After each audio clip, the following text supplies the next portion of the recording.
ஆளுமை மிக்க அரசியல்வாதியாக பியோர் பாலிடிக்ஸ் பயிற்சி பட்டறை நேரடி இணைய வழி வகுப்புகள் உங்கள் சீட்டிற்கு முந்துங்கள் 7338824242. தமிழ் தேசியத்தின் எதிரி யாரு? தெரியாம பேசுறோம்னா இவர் தான் எதிரின்னு சொல்லணும்ல.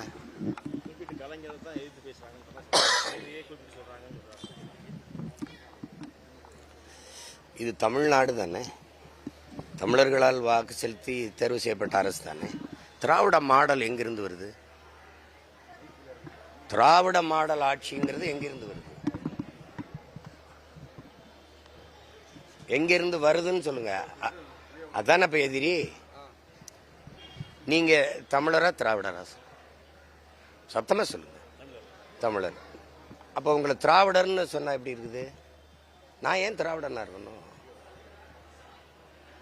உலகு எல்லாமே மொழி வழியே தேசிய இனங்கள் இருக்கும்போது நான் மட்டும் மரபு இனம்னா எப்படி? என்ன மரபு? இதே சொல்றத பாருங்க. அது தமிழர் ஆட்சி, தமிழர் அறம் சார்ந்த ஆட்சி, தமிழ்நாட்டின் ஆட்சி, தமிழர்களின் ஆட்சி. அப்படி சொல்ல முடியலையே உங்களால. திராவிடர் மாடல், திராவிட மாடல், திராவிட ஆட்சி விட கிடையாது. திராவிடம்ங்கிறது தமிழ் சொல்லே இல்லை, அது சமஸ்கிருதத்திலிருந்து எடுக்கப்பட்டது. மாடலுங்கிறது ஆங்கிலம். திராவிட மாடல் ஆட்சின்னு அப்படி. ஆனால் தமிழ் வாழ்கன்னு முழக்கம் வச்சுக்கிற வேண்டியது. சரி, யார் தான் அப்போ தமிழ் தேசிய அரசியலின் எதிரி? யார் தான்? இந்தியன் திராவிடம் ரெண்டும் தானே தமிழருக்கு, தமிழ் தேசியத்துக்கு எதிராக இருக்குது. தமிழ் தேசியம்னு நாங்கள் பேசும்போது கடுமையாக எதிர்க்கிறது யாரு? எதிர்க்கிறவர் யாரோ அவர் தானே எதிரி. இப்போ நான் பேசுறத 2006க்கு முன்னாடி பேசுனது ஆள் யாரு? எங்க அண்ணன் தான். அப்ப இப்ப கையெட்டி நிக்கிறேன்ல, இதே மாதிரி முன்னாடி கையெட்டி உட்கார்ந்துருந்தேன்.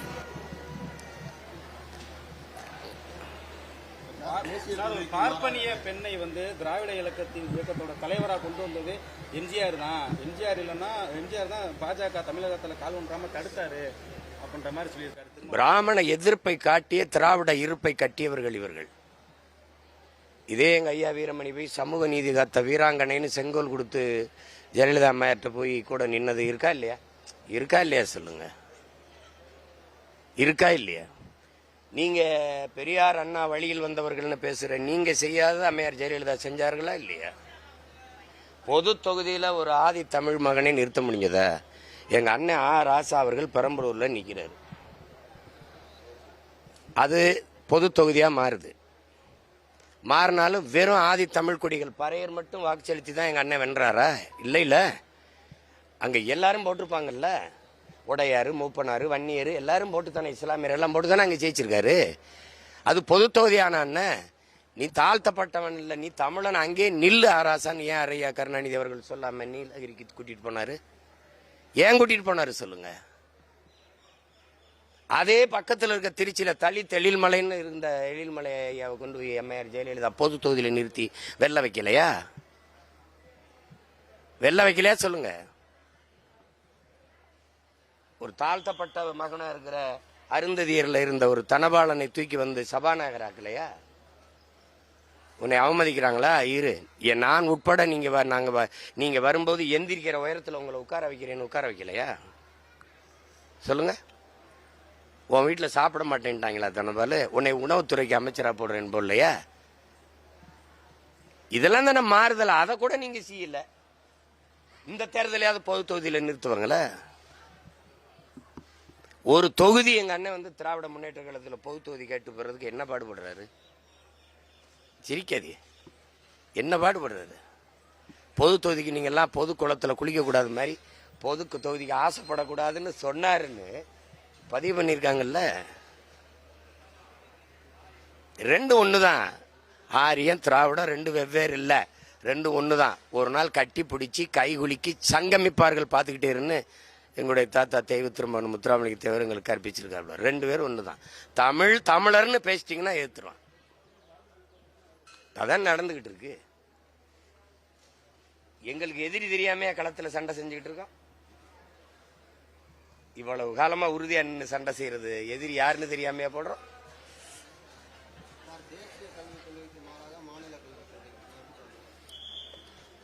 மாறாகன்னு சொல்லாதீங்க. பேர் தான் மாறாக இருக்குது. வேற வேற பேர்ல அதே இருக்கு. நீங்க படிச்சு பாருங்க ரெண்டையும்.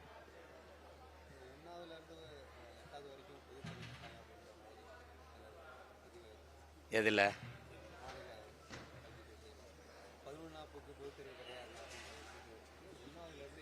இல்ல பொது தேர்வுங்கிறது நம்மளுடைய கல்விக் கொள்கை, கல்வி அறிஞர்கள் எல்லாம் 8ஆம் வகுப்பு தேர்வில்லாத தேர்ச்சி கொடுக்கணுங்கிறதா. பிள்ளைகளுக்கு 8ஆம் வகுப்பு வரைக்கும் தேர்வில்லாத தேர்ச்சி, சுவர் இல்லாத கல்வி. அது எங்கள் அப்பா நம்மாழ்வார் கண்ட கனவு. பிள்ளைகளை தேர்வில்லாத தேர்ச்சி கொடுக்கணும். 9ஆம் வகுப்பில் ஒரு தேர்வு வைக்கணும். ஏன்னா 10ஆம் வகுப்பில் பொது தேர்வு வருது. அதுக்கு மாதிரி இந்த மாதிரி தாப்பா தேர்வு வரும்னு நம்ம பிள்ளைகளுக்கு கொடுத்து அது பயிற்சியாக இருக்கும். 10ஆம் வகுப்பில் பொது தேர்வு வருது. அப்படிதான் இருந்தது. அவங்க புதிய கல்விக் கொள்கையில் 3ஆம் வகுப்பு, 5ஆம் வகுப்பு, 8ஆம் வகுப்புலாம் பொது தேர்வு வருது. பொது தேர்வுங்கிறது 10ஆம் வகுப்பு 12ஆம் வகுப்புல நம்ம பிள்ளைகள் தோற்று போனாலே தோல்வியை தாங்க முடியாம தற்கொலை செய்து கொண்டு உயிரை மாய்த்து கொள்கிற அவலத்தை நீங்க பாக்குறீங்க. அதுக்கப்புறம் போய் நீட்ல தோற்று போயிருவோமோங்கிற அச்சத்துல கூட நம்ம பிள்ளைகள் இறந்து போறாங்க. ஏன்னா சமூகத்தை எதிர்கொள்ள பயப்படுறாங்க. நம்ம ஏன்னா அதுல போய் சமூக மதிப்பு அதுல வச்சுட்டதுனால கூட படித்த நண்பர்கள், உறவினர்கள், பெற்றோர்கள், சொந்தக்காரங்களாம் எதிர்கொள்ள சங்கடப்பட்டுக்கிட்டு நம்ம பிள்ளைங்க செத்துருது, உயிரை மாய்ச்சிக்கிறது. அதனாலதான் அது 12ஆம் வகுப்பு படிக்கும் போதே நமக்கு அந்த மனநிலை வருதுன்னா 3ஆம் வகுப்பு, 5ஆம் வகுப்பு, 8ஆம் வகுப்புல என்ன ஆகும்? தோத்து போச்சுன்னா அது அந்த பிஞ்சு நெஞ்சுக்குள்ள அந்த கல்வி பள்ளிக்கூடம்ங்கிறது ஒரு நரகம் மாதிரி ஆயிரும். படிக்கிறோங்கிற மனநிலையை அது அப்படியே மனசே ஒடிஞ்சு மன நோய்க்கு தள்ளப்பட்டுரும் பிள்ளைகள். உலகத்திலே கல்வியில சிறந்த நாடா இருக்கிற தென்கொரியா 8 வயசுலதான் பிள்ளைகளை 1ஆம் வகுப்புக்கே சேர்க்குது. ஆனா நம்ம அந்த 8 வயசுல பொது தேர்வு எழுத சொல்லிக்கிட்டு இருக்கோம். அதனால அந்த முறையை நாம ஏற்கல. அது எந்த வடிவத்தில் வந்தாலும் எதிர்ப்போம். அதை நம்ம ஏற்கல. 11ஆம் வகுப்புல பொது தேர்வு கேட்டதுங்கிறது அது எதுக்குன்னு கேட்டா, கல்வியை தனியார் மயப்படுத்திட்டதுனால தனியார் கல்வி நிறுவனங்கள் 12ஆம் வகுப்புல அதிக மதிப்பெண்ணை பெறணுங்கிறதுக்காக 2 ஆண்டுகளும் 12ஆம் வகுப்பு பாடத்தையே அவங்க நடத்திடுறாங்க. இந்த 11ஆம் வகுப்பு பாடத்தில் நம்ம பிள்ளைகள் கவனம் செலுத்துறது இல்லை. ஆனால் பொதுத்திறன் போட்டிக்கு போகும்போது அவன் என்ன செய்யறான், அந்த 11ஆம் வகுப்புலையும் கேள்வியை கேட்டுறான். உங்களுக்கு விளங்குதா? அதனால நம்ம பிள்ளைகளுக்கு பின்னடைவு வருது.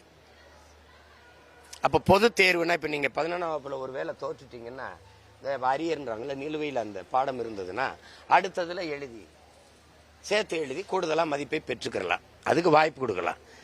அதனால அந்த இதுக்காக தான் அந்த 11ஆம் வகுப்புலையும் பொது தேர்வை கொண்டு வரணும்னு சொன்னதுக்கு அதுதான் காரணம். அது இல்லாத இருக்கலாம். ஆனா அதுக்காக 3ஆம் வகுப்பு, 5ஆம் வகுப்பு, 8ஆம் வகுப்புல எல்லாம் பொது தேர்வை கொண்டு வர்றதுங்கிறது ஏற்புடையதல்ல.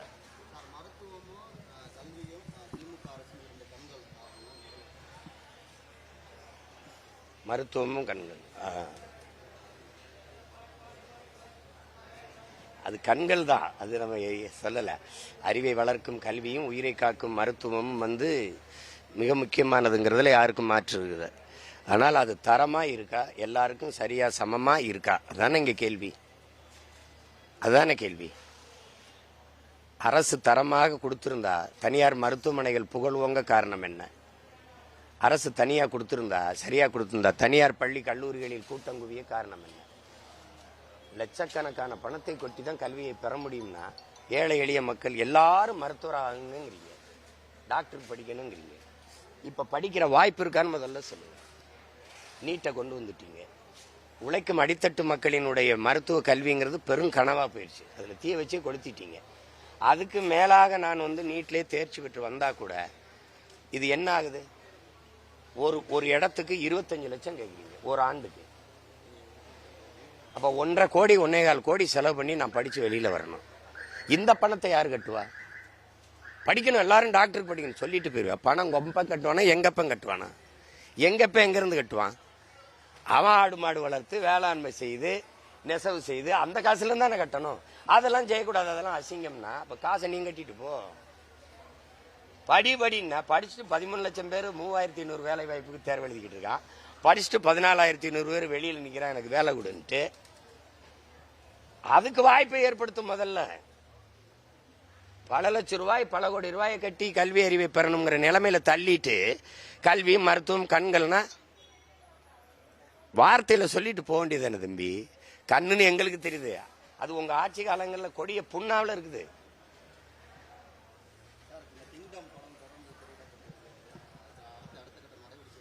படாது, திரையிடப்படாது. இப்போ வந்துட்டேன்ல, இப்போ நாளைக்கு போய் சென்னைக்கு போயிடுறேன்ல, எந்த திரையரங்கில் தான் ஓடுதுன்னு பார்த்துருவோம்.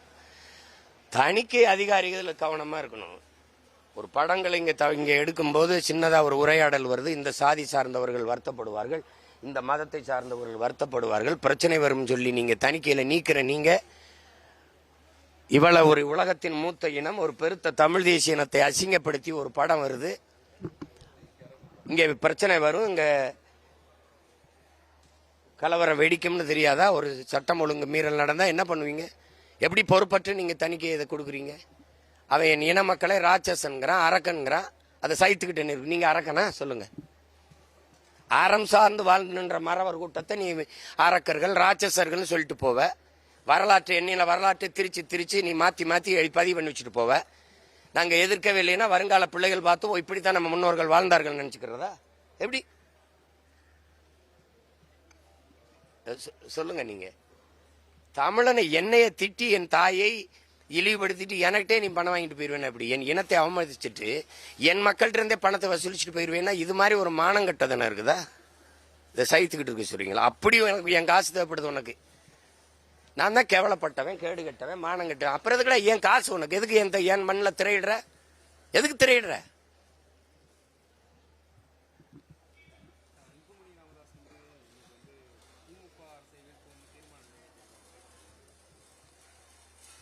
அந்த தீர்மானத்தை நான் வரவேற்கிறேன்.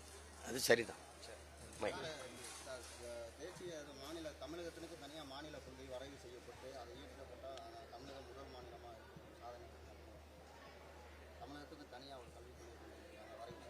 நான் ஒன்று கேட்குறேன், சிறந்த மாநிலமாக இருக்கான்னு நான் உங்ககிட்ட கேட்குறேன், ஆமாவா இல்லையா சொல்லுங்க. இல்லை ஒன்றும் பதில் இல்லை. மொழிபெயர்த்து கொடுத்துருக்காங்க வேற இதில். உங்களுக்கு இலவசத்தை எதிர்த்தோம், இலவசத்தை எதுக்குறாங்க. இப்போ என்ன செய்யலாம்? விலை இல்லா குடிகாரர்கள்னு சொல்லாதீங்க, மது பிரியர்கள், திருடர்கள் என்று சொல்லாதீங்க, பிற பொருளை அபகரித்தவர். புரியுதா? அது ஏன் கொலகாரன்னு சொல்றீங்க? அடுத்த ஒரு உயிரை பறித்தவர். இப்படி பேசுங்க, இப்படி பேசுங்க. கிட்னியை திருடிட்டான், சிறுநீரகத்தை திருடிட்டான்னு சொல்றீங்க. முறைகேடு, சிறுநீரகத்தில் முறைகேடு, அப்படி பேசுங்க. அது மாதிரி அதில் என்ன இருக்கோ அது அப்படியே வேற தலைப்பில் வருது. அவ்வளோதான். நீங்கள் படித்து பாருங்க, தெரியும்.